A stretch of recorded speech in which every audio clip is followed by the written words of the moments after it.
Estamos hoy día con Guillermo Luis Toro Lira Estal, promotor y difusor del pisco. ¿Por qué el pisco es una bebida espirituosa?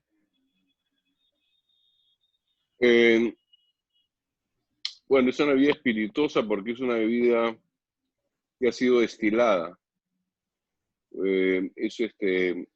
Básicamente los jugos frescos de la uva han sido fermentados y luego destilados. A todos los destilados se les conoce con el término genérico de bebida espirituosa. ¿Por qué el pisco es Spirit of Perú? Bueno, pues porque es una bebida espirituosa típica, tradicional de nuestra patria, el Perú. ¿Por qué el pisco es un aguardiente? Aguardiente es el término genérico que se le da a la bebida espirituosa en el idioma español, aguardiente, y viene de la palabra latina aqua vitae. Y aqua vitae quiere decir agua de vida, que fue el primer término que los primeros destiladores le dieron al destilado, ¿no? Y agua de vida, en castellano se comenzó a llamar agua ardiente. Ardiente por el término de vida, no por el término que quema la boca o que se prende fuego, no, es porque ardiente en esa época quería decir que había vida. El término aqua vitae se usó también en otros idiomas, eau de vie en Francia, es agua de vida, esa palabra eau de vie se usa para describir todos los brandy, los cognacs, los armagnacs, etc.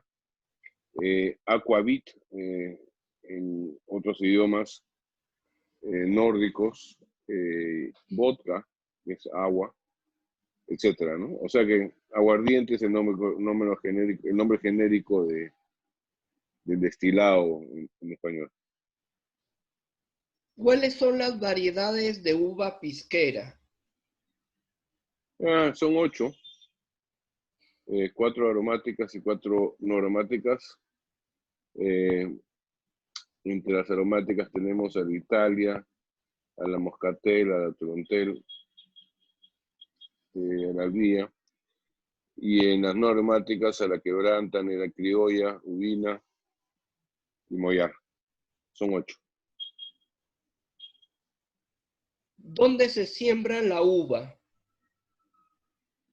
La uva se siembra en cualquier valle que tenga el clima apropiado, pero la uva pisquera, para ser reconocida como pisquera, tal pisquera y que pueda llamarse pisco el destilado, solamente puede ser crecida y destilada en los departamentos de Lima, Ica, Arequipa, Tacna y Moquegua. ¿Dónde se produce pisco? En los mismos departamentos que te he mencionado. ¿Qué tan importantes son las bodegas y tabernas para la difusión y promoción del pisco? Bueno, son muy importantes, ¿no? Las bodegas, porque ahí se realiza el producto. Y las tabernas, ¿me dijiste? Sí, para las bodegas y tabernas, Las para la tabernas, sí. difusión y promoción del pisco, como Santiago Queirolo, que tiene su taberna en Pueblo Libre, ¿no?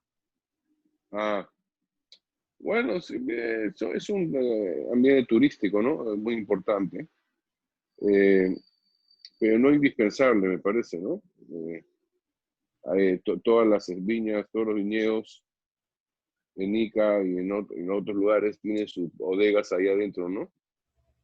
Y más que nada son una herramienta turística y de difusión. ¿Qué marcas del pisco hay? Uy, hay cientos de marcas. ¿Cómo Hay muchas elegir marcas. la mejor? Bueno, no existe la mejor marca de pisco, ¿no? Existe un mejor pisco. Y esos factores son muy variados, ¿no? Depende del año, de la cosecha, cómo salió la uva esa época, cómo la fermentaron, cómo la destilaron, si lo hicieron bien, si no tuvieron defectos. O sea que se usaron buena materia prima, ¿no? Y depende de muchos factores y no de la marca. ¿Cuál es el motivo de celebrar el Día del Pisco? Bueno, el motivo es para difundirlo y honrarlo, porque es uno de los destilados más únicos que existen en el mundo y merece ser honrado con un día. ¿Qué es una denominación de origen? Bueno, una denominación de origen es un dispositivo legal que permite a un productor vender algún producto con un cierto nombre. En el caso de denominación de origen pisco, es el permiso legal de llamar pisco a un destilado de uva hecho en las regiones pisqueras que ya mencioné. Solamente se puede usar el término de denominación de origen en esos 4 departamentos que te he mencionado, ¿no? Lima, Ica, Arequipa, Tacna, Moquegua y Tacna. ¿Qué implica que el pisco tenga una denominación de origen? ¿Cuál es la responsabilidad de tener una denominación de origen? Bueno, la responsabilidad de que tiene que ser acatado, ¿no? O sea, la ley tiene que ser acatada tal como lo dice, ¿no? O sea, que el productor es responsable de la pureza del producto y que se siga con las normas técnicas que implica. ¿En qué se diferencia el pisco de otras bebidas? La gran diferencia del pisco con otras bebidas alcohólicas hechas de uva es de que el pisco no es añejado en pipas de roble, ni tampoco es permitido añadirle cualquier sustancia extraña al producto final, como agua, como hacen los destilados de aguardiente de otros países. El pisco no es único porque no se le permite añadir agua, se destila a grado y no es añejado en pipas de roble. O sea que no se permite nada extraño adentro del producto. Solamente viene de la materia prima de la uva, nada más. ¿Qué es un alambique y qué tan importante es para el pisco? Bueno, un alambique es un destilador, ¿no? O sea, destila una bebida fermentada. Destilar significa evaporar el producto y separar el alcohol de la otra parte, del jugo, se puede decir, fermentado, ¿no? Destilar y sacar el alcohol del vino, se puede decir, la uva. ¿Cuál es el proceso de elaboración del pisco? Ah, bueno, el proceso, yo no soy productor, o sea, por lo que sé, tienes que obviamente tener uva buena, que bien madura, después pisarla o exprimirla en un lagar o una máquina, crear un mosto, que es el jugo de uva, después fermentar ese jugo de uva por un cierto tiempo, una semana, un par o 3, depende de la característica de la uva. Y una vez que está fermentado, se puede decir que se convierte en un vino bien joven, y de ahí es destilado en un alambique y se destila a grado. Eso quiere decir de que se para el proceso de destilación cuando se llega al grado requerido. Y está aproximadamente en 42 grados más o menos. A grandes rasgos es ese proceso, ¿no? Yo no, como te dije, yo no soy especialista en ese tema. ¿Cómo se logra un buen maridaje del pisco? Bueno, es toda una ciencia el maridaje, ¿no? Tampoco yo no soy sommelier o he estudiado ese tema, pero básicamente es combinar los sabores eh, de un plato gastronómico con el pisco, ¿no? O sea, que sea compatible en los sabores, ¿no? Hay mucho énfasis en los chocolates, en los dulces, y es toda una ciencia, se puede decir, de maridaje. Y como te dije, hay especialistas en ese tema. ¿Cuáles son los aspectos que se aprecian durante la evaluación sensorial del pisco? Otra vez, yo no soy especialista y no soy sommelier, pero hay varios términos que determinan los efectos sensoriales. El primero es la vista, tiene que tener estas características de cristalinas, etc. La segunda es la nariz, el olor, los aromas, y la tercera es boca, que son los sabores que tienes en la boca, ¿no? En la lengua, y paladar, etc. Esa pregunta la puede responder mejor un especialista de cata. ¿Qué es el pisco sour y cómo se prepara? El pisco sour, como dice su nombre, es un sour. El sour es un tipo de cóctel genérico que significa básicamente que lleva un elemento sour, que en inglés, que en castellano quiere decir ácido, en este caso limón. Pisco sour es una mezcla de pisco con limón, azúcar, básicamente azúcar, y clara de huevo, ¿no?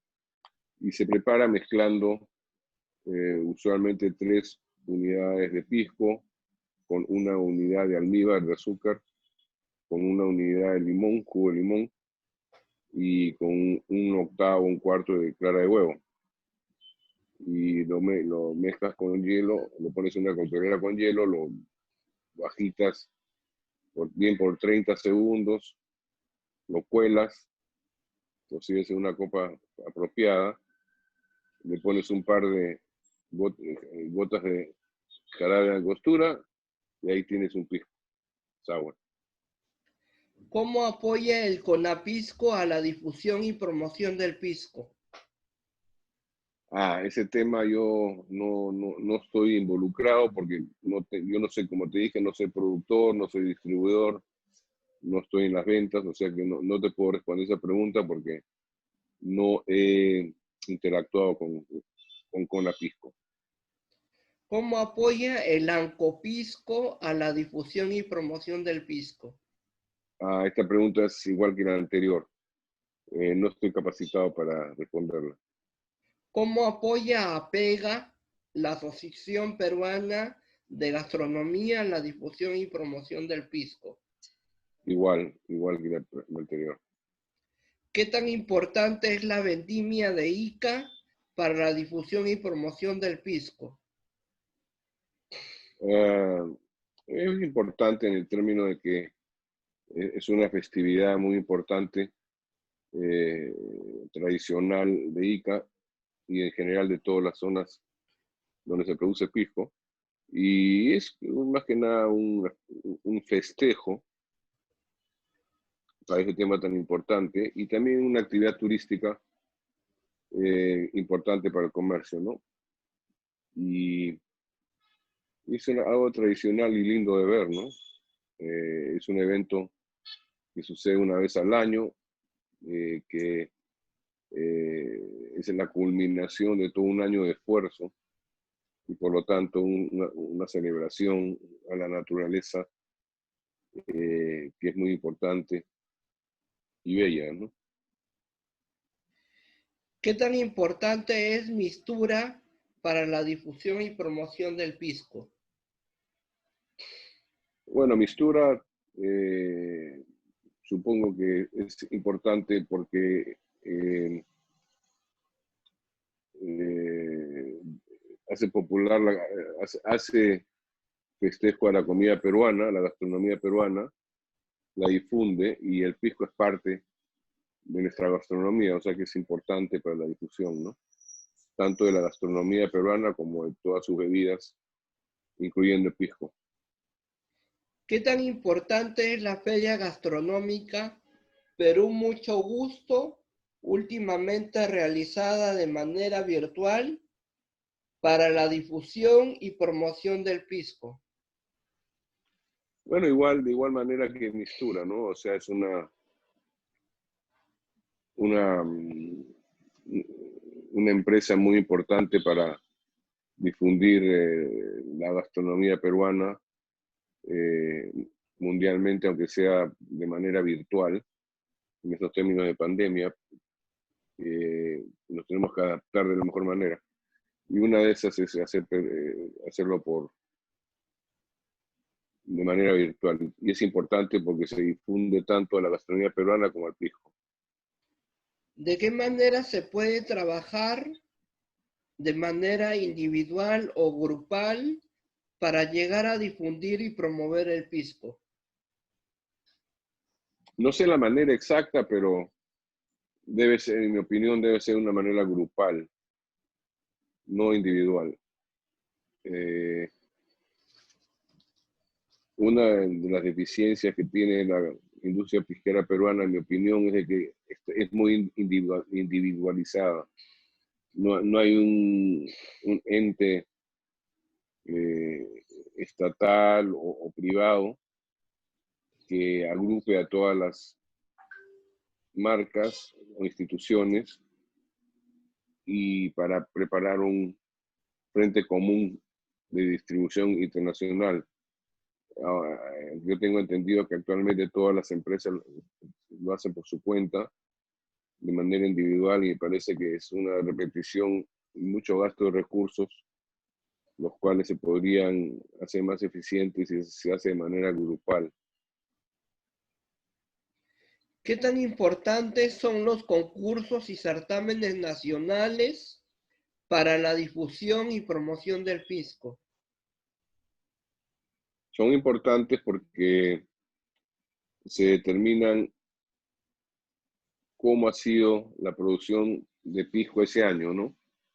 O esos años.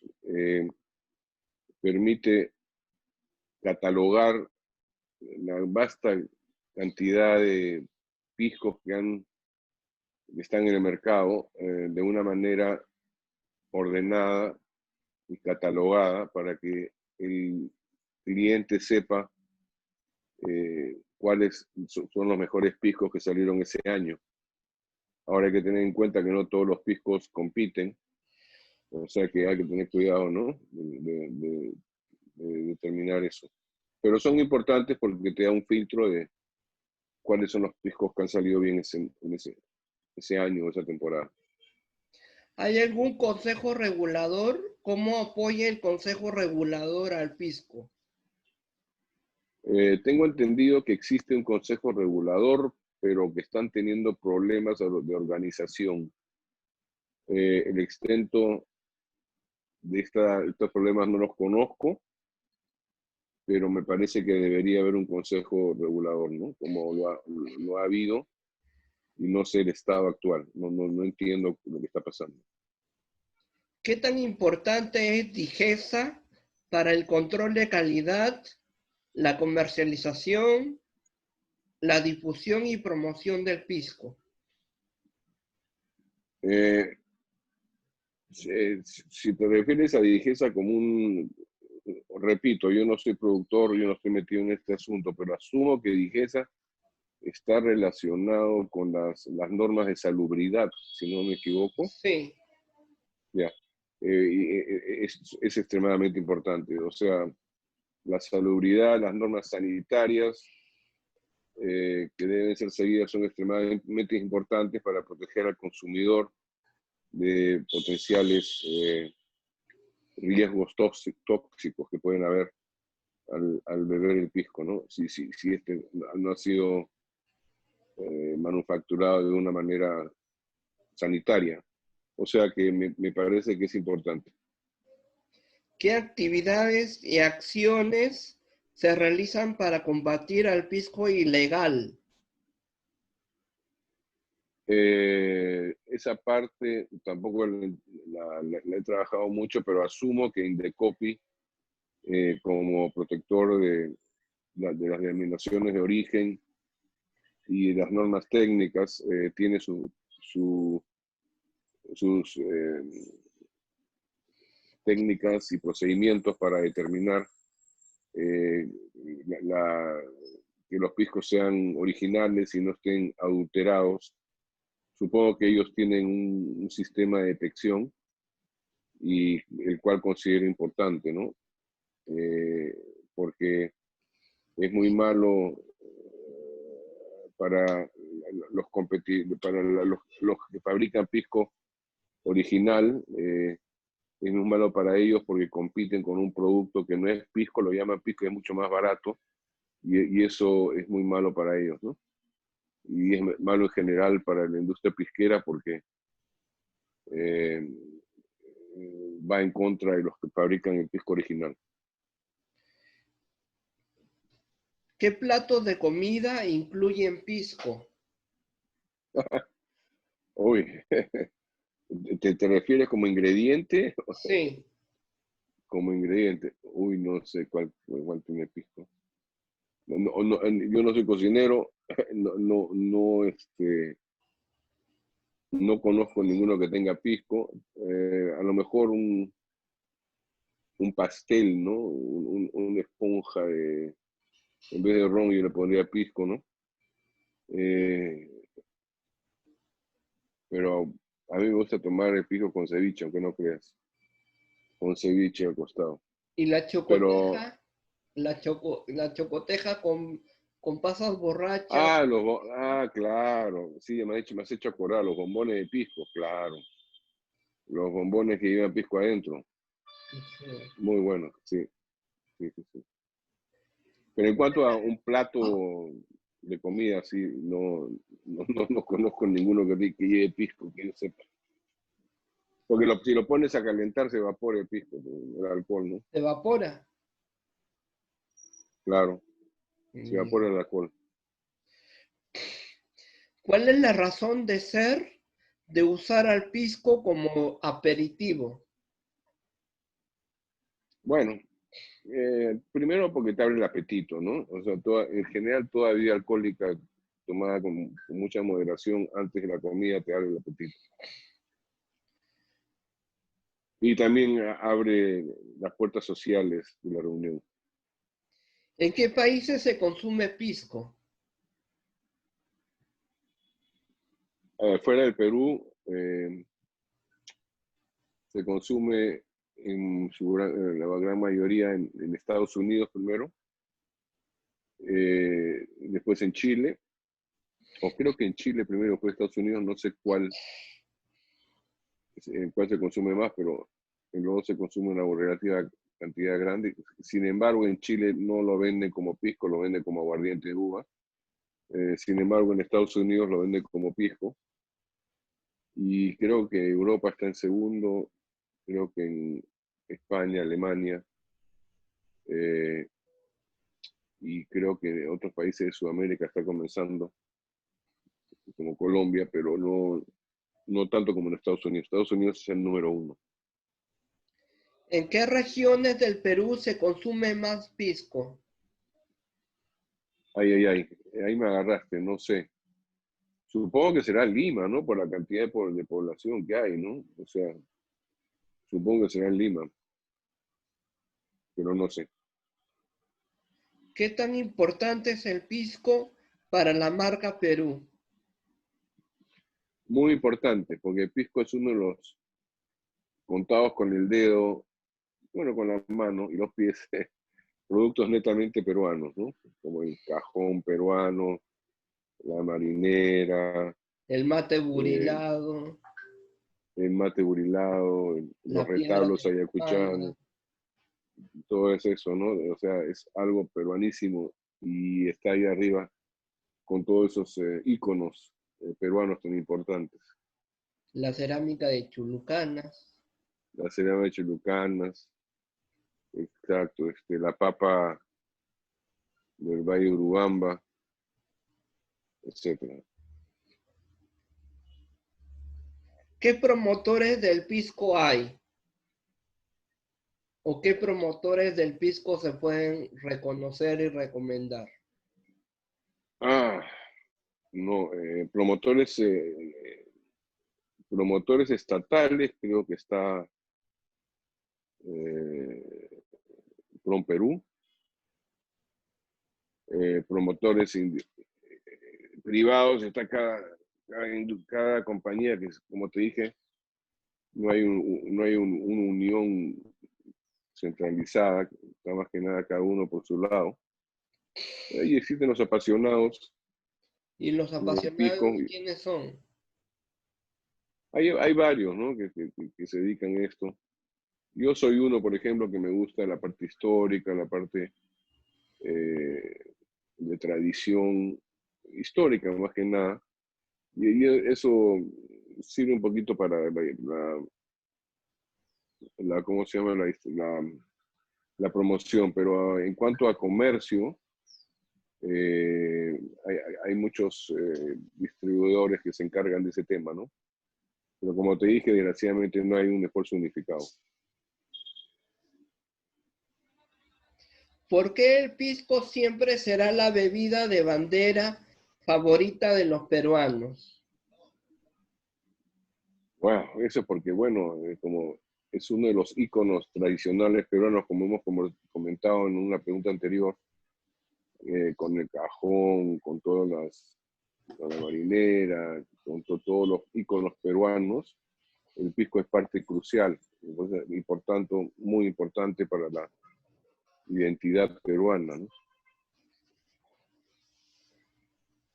¿Qué tanto ha contribuido Johnny Schuller al pisco?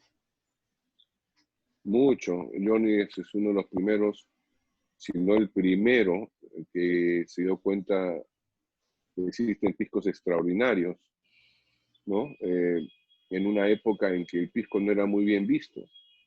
Si mal no recuerdo, él probó unos piscos arequipeños una vez y quedó fascinado. Esto fue como, no me acuerdo el año, pero en los 80, 90, por ahí. Y se dedicó pues a averiguar y ver, y se dio cuenta que hay unos piscos que eran tan buenos como los mejores brandis y coñac del mundo. Y comenzó a promocionarlo, primero porque le encantó, y segundo porque le pareció pues un producto muy bueno peruano, y él tuvo una difusión, una participación pionera, clave, en la producción de pisco, y eso lo reconozco. ¿Qué tan importante y qué tanto ha contribuido Cristina Ballarino al pisco? Ah, mira, el trabajo de Cristina no lo conozco mucho, honestamente, no, no te puedo responder esa pregunta. Es mi amiga en Facebook y sé que está metida en el ambiente vitivinícola, lo cual aprecio, pero exactamente no te puedo responder esa pregunta porque no la conozco tanto como para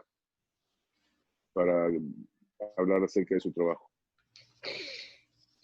¿De qué manera se incluye al pisco en la celebración del Bicentenario del Perú?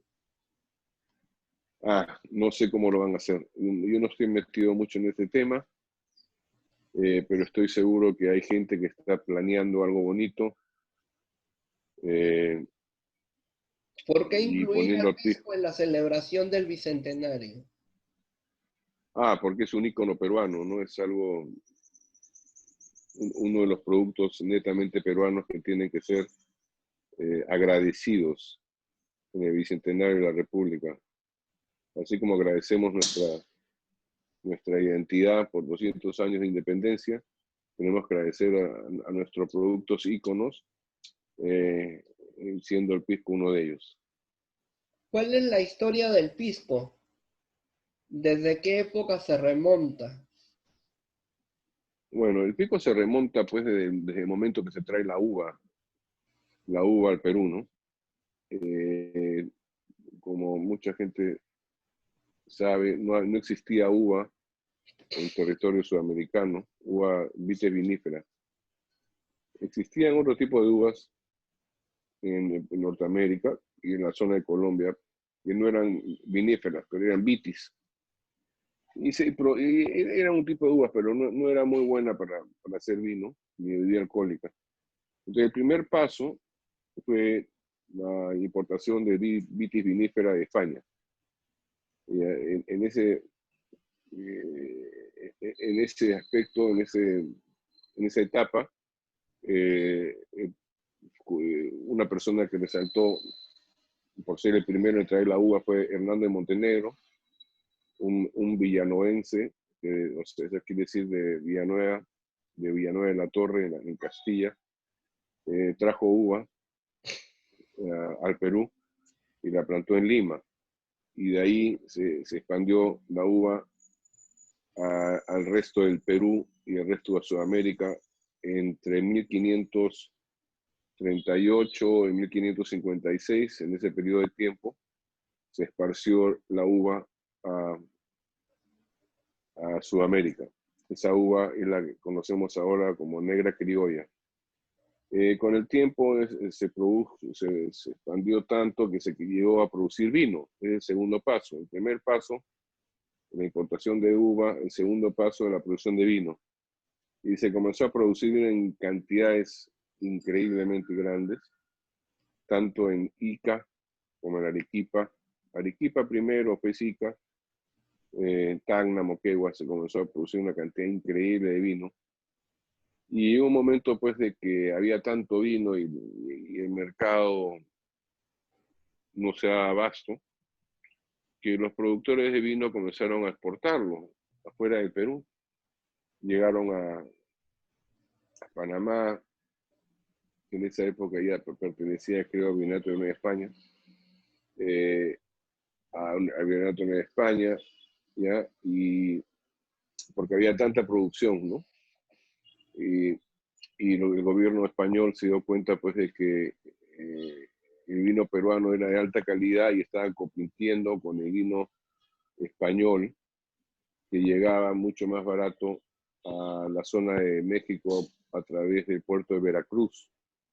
Los mexicanos no tenían tanto incentivo de preparar vino porque les llegaba relativamente barato de España, ¿no? El vino que llegaba a Lima tenía que cruzar el canal de Panamá, irse contra la corriente Humboldt. Era mucho más, el costo de transporte era mucho más caro. Entonces había más justificación preparar vino nativo en Perú que en México. En México era relativamente más rápida el transporte y más barato. Pero este vino peruano comenzó a competir ahí y la corona española dijo, bueno, un momentito, no, este vino peruano no debe ser vendido acá porque está perjudicando las ventas de vino español. Y prohibieron la venta de vino peruano. Entonces, ¿qué hicieron con el excedente? Con el excedente de producción se les ocurrió hacer aguardiente, ¿no? Aguardiente requería 4 veces más la cantidad de uva que hace de vino y por lo tanto se podía aprovechar los excedentes de producción que habían, ¿no? Y además el aguardiente duraba más tiempo, o sea que lo podían almacenar por mucho más tiempo, lo podían transportar al sitio más lejano, o sea que se malogre. Y ahí comenzó el pisco. Al comienzo lo preparaba como aguardiente, ¿no? Aguardiente de uva. Eso fue más o menos por 1600, la década de 1610 por ahí, y donde existe el primer testamento, el primer documento que describe la elaboración de aguardiente, que fue descubierto por el doctor Lorenzo Huertas, que es el testamento de Pedro Manuel el Griego, que es el más antiguo que tenemos sobre la elaboración de aguardiente. Ese aguardiente se produjo en cantidades enormes, primero en Ica después en otros lugares del Perú, y con el tiempo se comenzó a llamar pisco, primero porque salía del puerto de Pisco, que era el puerto principal de la zona de Ica. Lo llamaban, en la colonia se llamaba aguardiente de Pisco, porque venía de Pisco. Y también los envases, las botijas, las comenzaban a llamar pisquitos, piscos o pisquitos. Y ahí te proviene otra raíz etimológica de dónde viene la palabra pisco. Pero se comenzó a internacionalizar con el nombre de pisco ya a los comienzos de la República. Por la década de 1820, por ahí. Más que nada por los comerciantes ingleses, de habla inglesa, o sea, ingleses y norteamericanos, que comenzaron a llamar al aguardiente de pisco, lo llamaban pisco brandy, que significa básicamente aguardiente de pisco en inglés, pisco brandy. Y con el tiempo, ya sea porque una simplificación gramatical, le sacaron la palabra brandy y lo llamaron pisco nada más, en vez de pisco brandy, pisco, o porque alguien se dio cuenta de que el pisco no era un brandy, porque no era añejado en roble, y por lo tanto no se le podía llamar brandy. Entonces, como dijeron, lo vamos a llamarlo pisco nada más porque no tenían otra palabra para determinar a un brandy que no es añejado. Sea como fuere, se comenzó a llamar pisco a inicio del siglo XIX. Bueno, a grandes rasgos te he dicho la historia de pisco.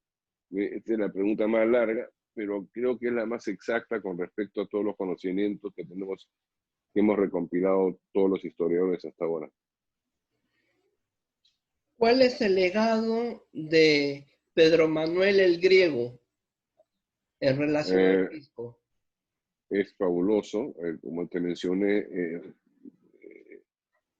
él es el productor de aguardiente más antiguo que hemos documentado. Él trajo instrumentos de afuera, ¿no? Como bien lo describió, lo estudió el doctor Huertas, él trajo las botijas de lugares lejanos, como en poblaciones filipinas, por ahí creo, trajo las tinajas, trajo todos los instrumentos para la destilación. Los trajo de afuera, él era griego, o sea, en Grecia se conocía muy bien el arte de destilación por muchísimos años, y él fue pues el pionero, se puede decir, hasta por lo que sabemos, y si encontramos algo más antes, después, no importa, pero Manuel siempre va a estar en el pedestal que se merece por haber sido el primero que documentó, ¿no? Su pasión, que era hacer aguardiente. O sea que Pedro Manuel el Griego siempre va a estar ahí arriba como uno de los pioneros o el pionero de la producción del primer aguardiente uva que luego se llamó pisco. ¿Cómo se entiende que un griego como Pedro Manuel haya estado vinculado con el pisco en ese momento, en esa época? Bueno, tenemos que transportarnos a esa época, ¿no? Estamos hablando fines del siglo XVI, ¿no? Habían pasado ya 70 años después de la conquista del Imperio Incaico. Los españoles ya eran criollos, ya habían nacido varios acá, muchos mestizos, ya estaban en segunda generación o tercera generación, ¿no? Se habían adaptado mucho al ambiente, al territorio peruano. O sea, en ese contexto fue que Pedro Manuel decide destilar. Como te dije, hubo una gran sobreproducción de vino. No se extraña que haya personas que lo hayan querido destilar, habiendo un tal sobreproducción, ¿no? Y como te dije, él trajo instrumentos de afuera para realizarlo, ¿no? Me olvidé cuál era la pregunta, que es parecida a la anterior. A ver, ¿puedes repetir la pregunta, por favor? ¿Cómo se entiende y cómo se comprende, cómo se concluye que un griego de Ya, ya, Grecia, como ya, Pedro Manuel haya estado vinculado con el ya, pisco, que es, que tiene sus orígenes, sus, sus inicios en el virreinato del Perú, ya, de dominio español. ya entendí. Ya. Sí, claro, mira, hubo muchos emigrantes que vinieron al virreinato del Perú en la época de conquista y después, que no eran solamente españoles, habían de varios países, ¿no? De varias culturas. Habían árabes, habían italianos, habían griegos, ¿no? Habían gente de muchas culturas. En este caso, un griego se le ocurre hacer aguardiente porque en la cultura o la tradición de destilación en Grecia está avanzada en esa época. Se conocía el arte de destilación desde muchísimos años. Y no es de sorprenderse que haya sido un griego el que produjo uno de los primeros aguardientes. Eso no quiere decir que haya sido el único, porque también se destilaba aguardiente en mismo España, en Italia y en otros países. Eh, pero le tocó a un griego hacerlo, ¿no? Como podía haber sido de otra cultura, porque el arte de destilación no era monopolizado en Grecia o en España o en Italia o en Francia o en ningún otro sitio. Era un arte ya muy conocido para esa época. ¿Cuál es el legado que nos deja Hernando de Montenegro como primer viticultor para la historia del Perú? Hernández Montenegro es un nombre que desgraciadamente siempre ha sido dejado en segundo plano. Eh, la historia de Garcilaso de la Vega, que describe a este señor Francisco de Caravantes, siempre estuvo relevada a un primer plano, porque simplemente la historia de Garcilaso fue la única que existió por casi 300 años. Por casi 300 años, todo lo que todos los autores, historiadores, investigadores, por 300 años, la única versión que tuvieron fue la de Garcilaso. Y ellos la aumentaron, la corrigieron, la imaginaron, hasta lo convirtieron a Caravantes como marqués. Algunos lo convirtieron como misionero franciscano. Hubo muchísima imaginación por estos escritores que usaron a Garcilaso como fuente y amplificaron eh, el personaje de Caravantes. En ese contexto, por casi 300 años, aparece un documento escrito por el padre Bernabé Cobo, en 1650 por ahí. Y él narra una historia completamente diferente. La historia que él narra, él dice que fue un Hernando de Montenegro el que trajo la primera uva a Perú. Pero como esa versión de Cobo que recién se publicó en 1891, o sea, relativamente hace poco comparado con la Garcilaso, siempre fue puesta en un segundo plano. O sea que siempre cuando se decía dónde se trajo la uva al Perú, se decía primero Garavante y segundo. Sin embargo, también se dice que Hernando Montenegro. O sea que Hernando Montenegro siempre estuvo en segundo plano.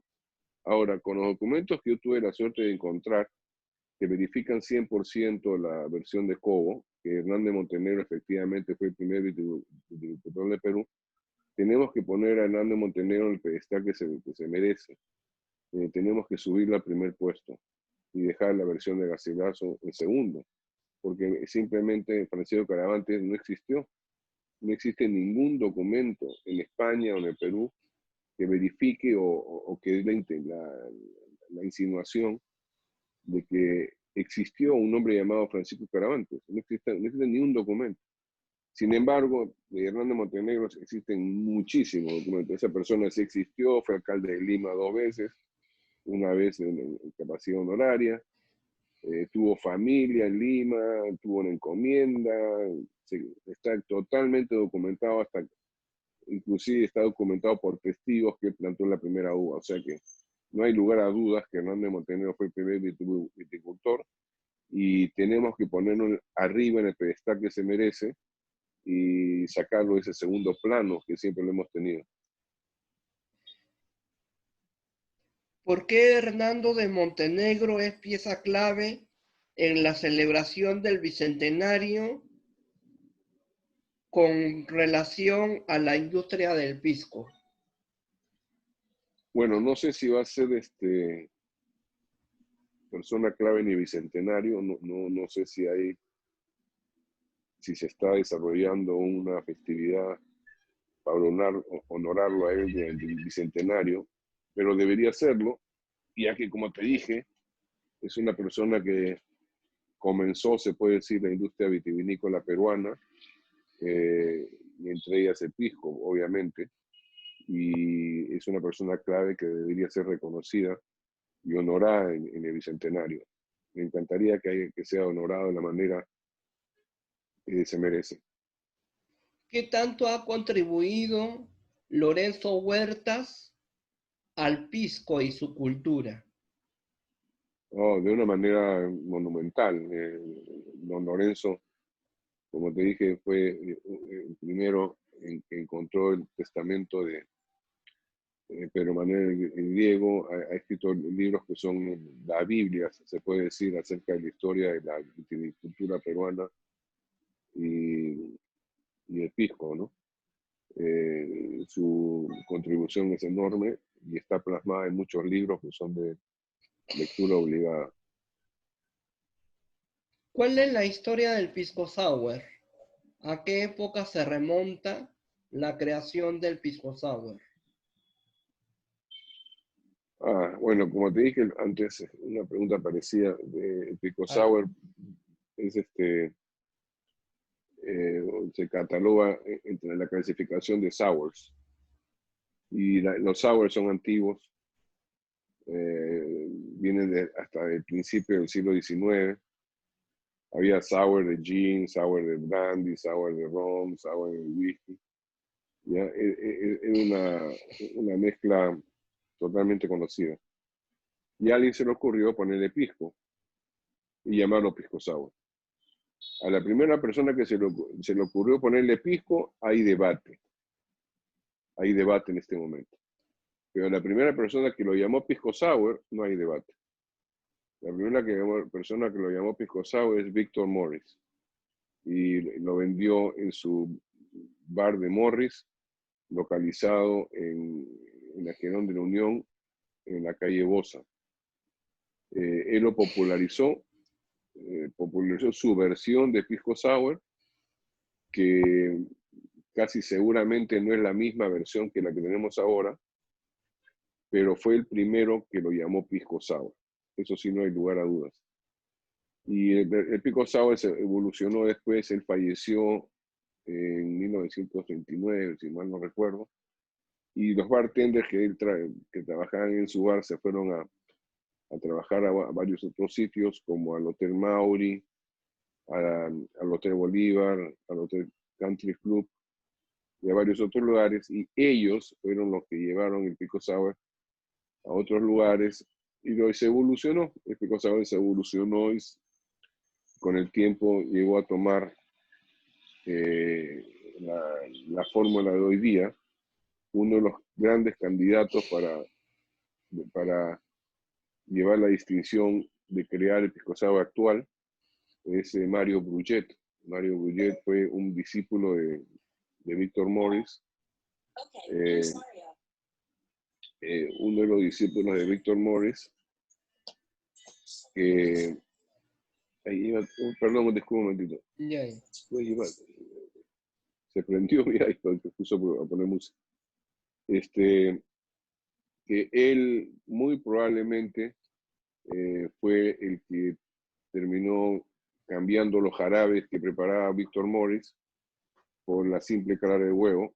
Y este asunto está debatido también porque también la clara de huevo era muy utilizada antiguamente por otros cócteles como el Silver Sour, ¿no? O sea que no era nada único usar clara de huevo. Pero Hernando Bruyé trabajó por 50 años en el Hotel Mauri.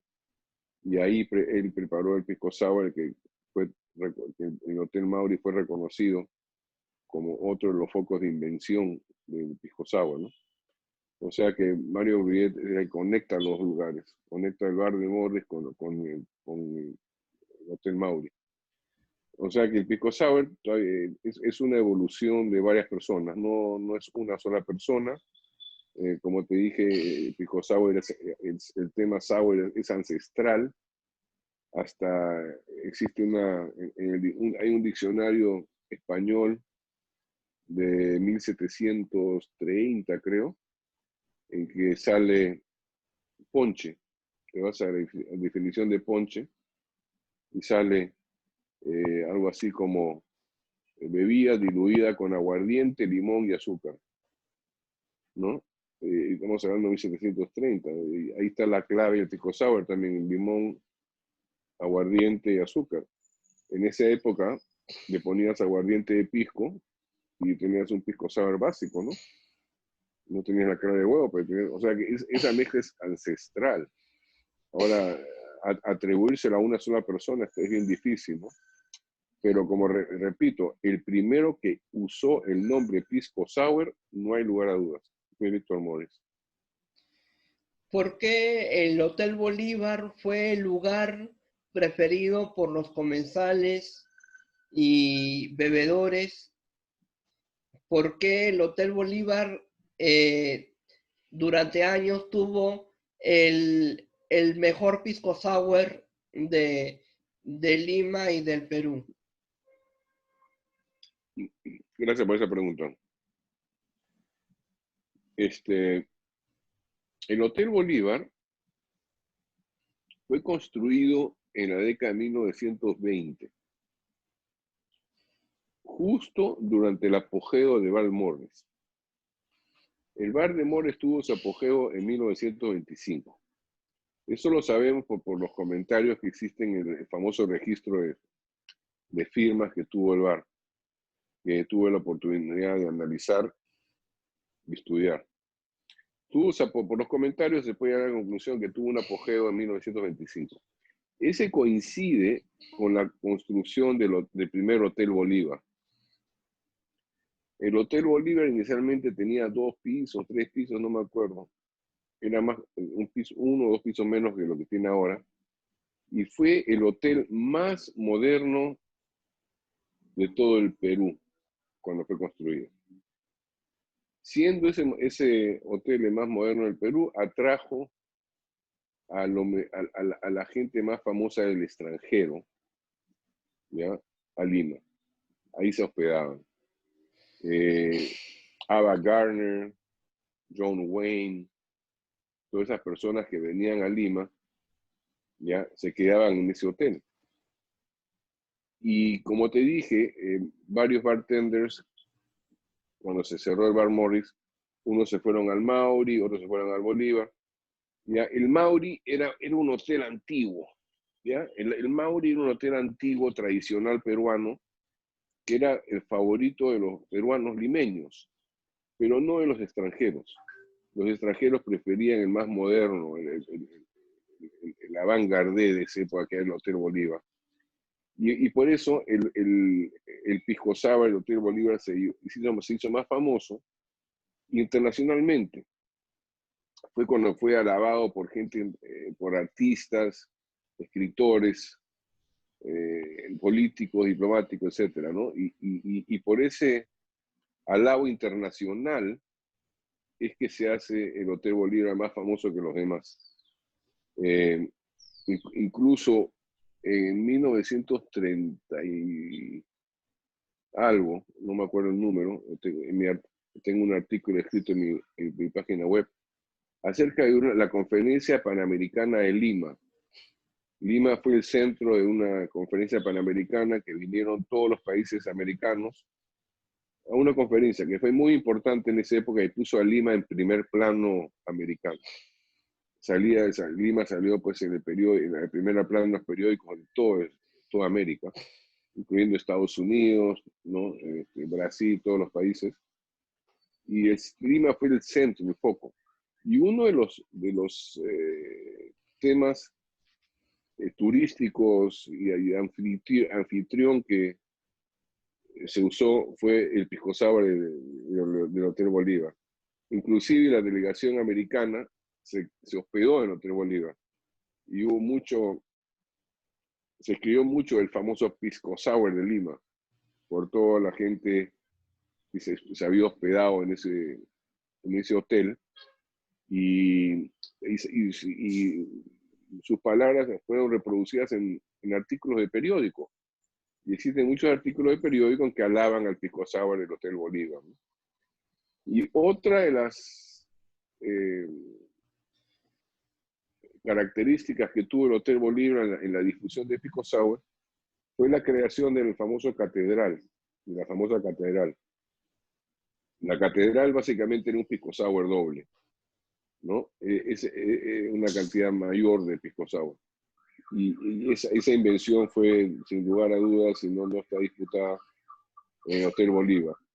Debido a estas razones que he mencionado, el Hotel Bolívar tuvo una importancia, una función más importante que los otros lugares para la difusión e internacionalización de pisco sour. El Mauri, no digo que no, el Mauri también tuvo un papel fundamental. Pero como te digo, el Hotel Bolívar, porque siendo más moderno en esa época, ahora lo vemos como un edificio antiguo, pero en esa época era lo mejor que había, era precioso, con el dome, como se llama, el vitral circular que arriba, era algo maravilloso en esa época, y era muy, muy, muy lindo, muy, muy lujoso. ¿Cómo luchar contra el pisco que se elabora, que se hace en Chile? Bueno, ese no es pisco, comenzando por ahí. Deberíamos comenzando llamándolo pisco. Y segundo, bueno, acá en el Perú no se puede tomar. O sea que realmente difundir nuestra historia, ¿no? De la peruanidad de nuestra bebida de bandera y por qué la llamamos pisco, poner en claro que ellos usurparon la palabra pisco de una manera fraudulenta, como bien lo ha explicado el embajador Gonzalo Gutiérrez en varios artículos y obras, que Chile básicamente de una manera fraudulenta y oficial, que venía del gobierno, decidió cambiar una ciudad llamada La Unión, o La Greda, a Pisco Elqui, para inventar una denominación de origen existente. O sea, tenemos que hacer notar ese hecho histórico para que la gente, el ambiente internacional sepa, ¿no? Y eso es lo único que se puede hacer, ¿no? No se puede hacer más que mostrar que fue una adquisición mínimamente decir que fue algo inmoral, ¿no? Para no decir ilegal. ¿Qué países reconocen al pisco como origen peruano? Bueno, ahí Chile nos lleva en la delantera porque ellos comenzaron antes a tener tratados de comercio internacional con varios países. O sea, hay varios países que reconocen solo a Chile, hay países que reconocen a Chile y al Perú, como Estados Unidos, por ejemplo. Estados Unidos reconoce a los dos, y hay otros que reconocen solo al Perú, como la India, por ejemplo. O sea, el Perú está haciendo esfuerzos muy extraordinarios, esfuerzos diplomáticos extraordinarios para defender nuestra única y exclusiva denominación de origen, y están teniendo progresos muy significativos, y hay que seguir dándole, ¿no? O sea, tenemos que seguir peleando por nuestro licor de bandera, nuestra bebida de bandera. ¿Qué plan programático hace el Estado peruano para defender un patrimonio como el pisco? Como te inferí brevemente en la pregunta anterior, hay esfuerzos diplomáticos muy fuertes que se están realizando en las cortes internacionales.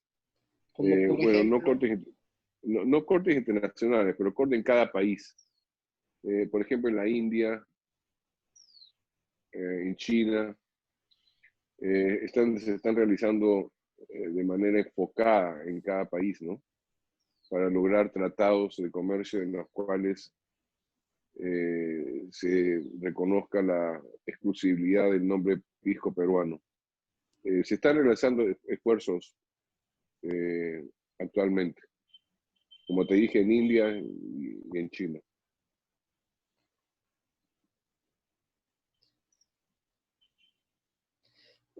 ¿qué tanto ha hecho el Estado peruano para mantener el éxito, la comercialización, la difusión y la promoción del pisco en plena pandemia, en pleno coronavirus? Ah, no sé, honestamente, te voy a ser honesto, esta respuesta no la conozco.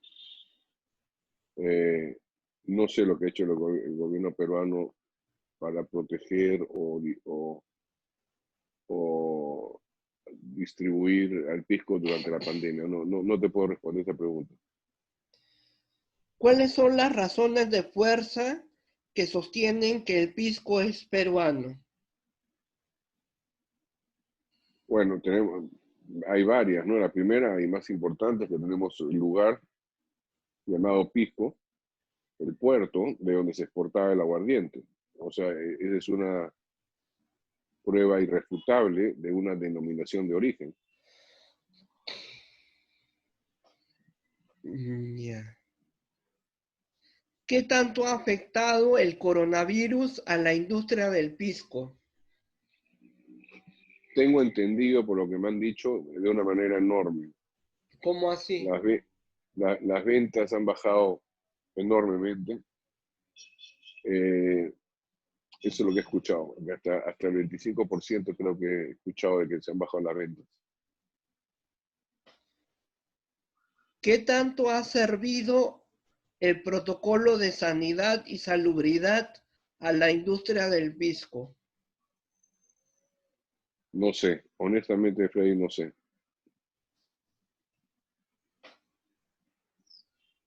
¿Cuáles son las expectativas para la industria del pisco para los próximos años? Honestamente, tampoco te puedo responder porque, como te dije antes, yo no estoy involucrado en la industria pisquera. Yo soy un historiador más que nada, investigador de la historia del pisco. Yo no estoy metido en el ambiente comercial del producto, o sea, no te puedo responder de una manera correcta a esa pregunta. ¿Cuál va a ser la estrategia para relanzar el pisco después del coronavirus? No sé, honestamente no sé, también no aplico en esa pregunta.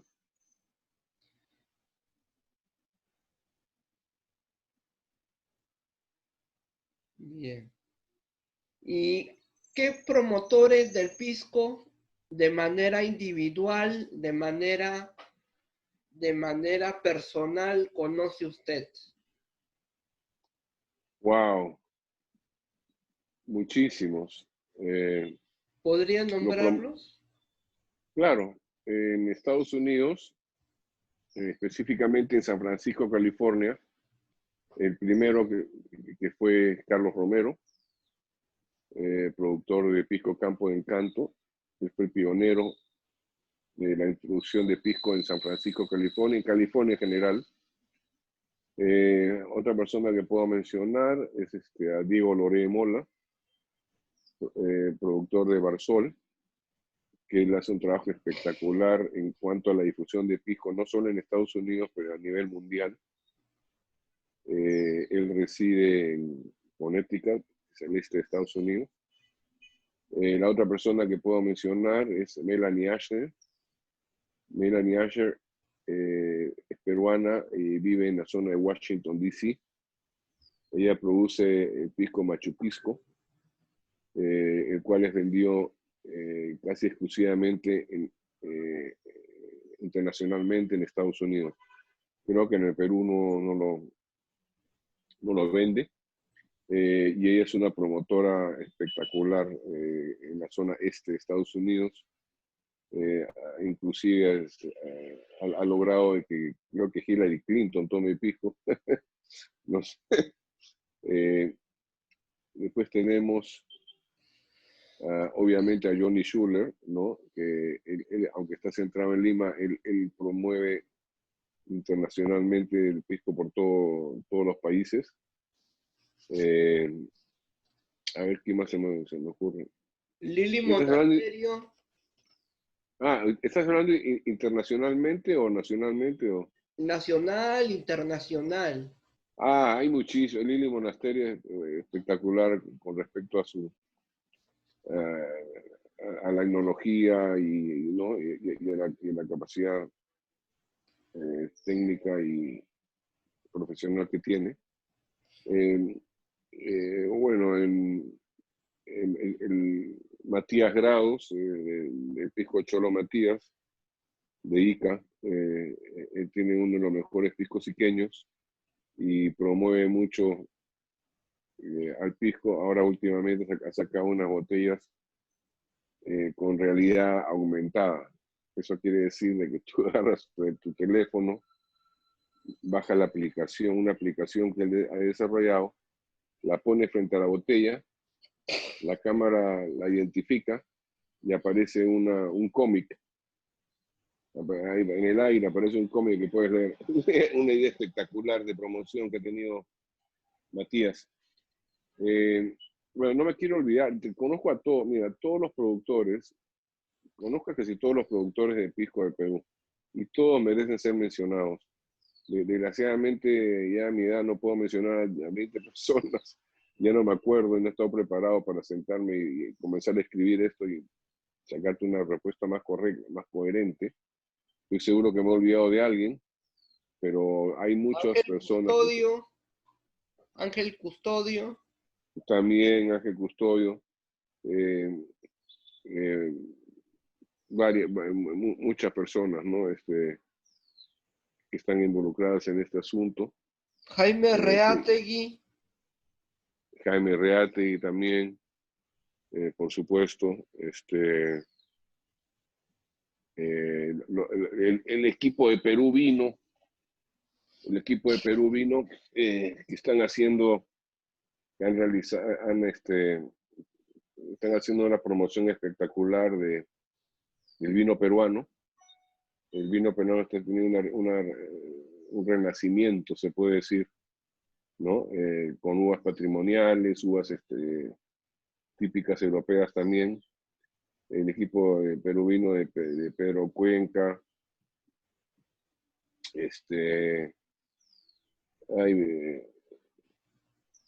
Héctor,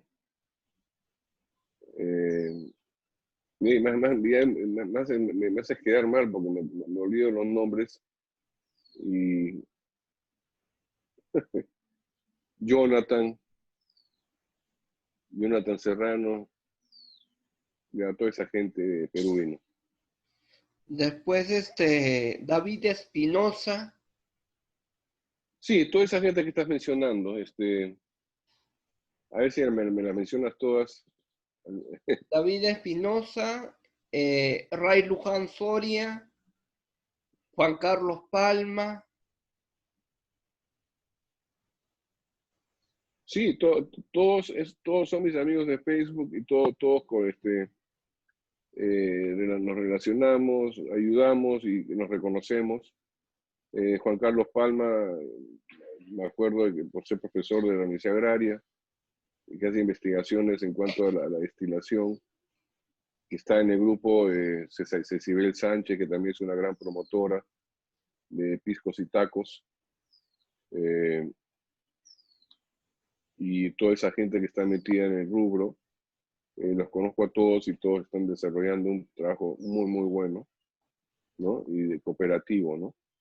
Todos nos ayudamos y participamos en el esfuerzo común, que es empujar el mismo carro, ¿no? Bien, fue Guillermo Luis Toro Lira Estal, promotor y difusor del pisco peruano, con quien hemos conversado sobre Hernando de Montenegro, la importancia del pisco como bebida de bandera del Perú y por qué el pisco tiene que estar presente en la celebración más importante del 2021, que es el Bicentenario. Muchas gracias. De nada, Freddy, de nada a ti.